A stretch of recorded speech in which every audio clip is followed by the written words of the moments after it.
দ্বীপ জেলা ভোলা ইলিশের সাম্রাজ্য ভোলা চরফেশনে বেতুয়া ঘাটের এটা টিপু 13 লঞ্চ। টিপু 13 লঞ্চ দেখতে পাচ্ছেন পুরোটাই হাউসফুল, মানে ডেকে আপনার হাজারের মতো যাত্রী হবে। এই ডেকে দেখতে পাচ্ছেন এই ডেকে হাজার মতো যাত্রী হবে, এর কারণ হচ্ছে প্রতিনিয়ত দ্বীপ জেলা ভোলা চরফেশনে দুটি লঞ্চ চলাচল করতো, তার মানে এখন একটি লঞ্চ চলাচল করতেছে, যেটা হচ্ছে টিপু 13, কোনো সময় কর্ণফুলী 12 বা কর্ণফুলী 13, কোনো সময় টিপু 13 বা 14।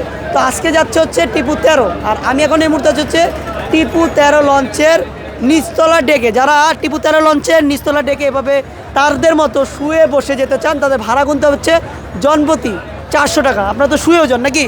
কোথায় যাবেন? চরফেশন, ভোলা চরফেশন, মানে আমার বাড়ি, আমার গ্রামের বাড়ি। আমার গ্রামের বাড়ি কিন্তু দ্বীপ জেলা ভোলা চরফেশনে। তিনি আমার গ্রামের লোক, মানে আমার দেশি। তারা যাবেন। কত টাকা ভাড়া? 400 টাকা। 400 টাকা। হ্যাঁ। মানে চরফেশন কোথায়? চরপেশন বেতুয়া নাম্বার কি দক্ষিণে এসে যাবো। দক্ষিণে এসে যাবে। তো আমার বাসা হচ্ছে চরফেশন টাওয়ারের সাথে, জ্যাকব টাওয়ারের সাথেই। আর এখানে দেখুন অসংখ্য মানুষ রয়েছে, তারা দ্বীপ জেলা ভোলা ইলিশের সাম্রাজ্য যাবে। এই বাংলাদেশের দ্বীপ জেলা ভোলার সবচেয়ে দ্রুতগামী লঞ্চ টিপু 13 বা 13, আজকে 13 যাবে। এই ডেকে এভাবে যারা যেতে চান তাদের ভাড়া গুনতে হবে 400 টাকা করে।